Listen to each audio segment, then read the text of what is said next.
צפיפות לא יוצרת פקקים, מכוניות יוצרות פקקים, ועיר צפופה היא עיר פחות תלוית רכב.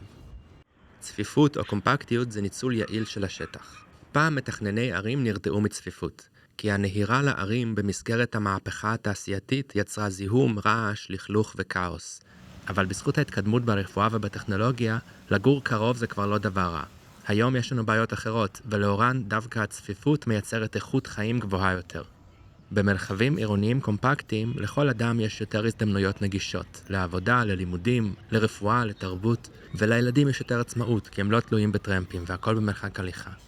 תחבורה ציבורית מרוויחה מאוד מצפיפות, כי ככל שיותר אנשים צריכים לנוע בין אותם מוקדים, זה טוב לכולם, כי גם תדירות התחבורה תהיה גבוהה יותר, וגם אפשר להצדיק שדרוג של אמצעי התחבורה, במקום אוטובוס, להעביר רכבת קלה, מטרו, ולכן ריבוי נוסעים משפר את השירות לכולם, גם לנוסעים הקיימים וגם לחדשים.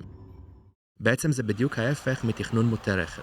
במקום שבו הרוב נוסעים ברכב פרטי, ככל שיותר אנשים צריכים להגיע לאותו מקום, זה יוצר פקקים ומזיק לכולם. ככה זה כשכל אדם תופס 20 מטר רבוע.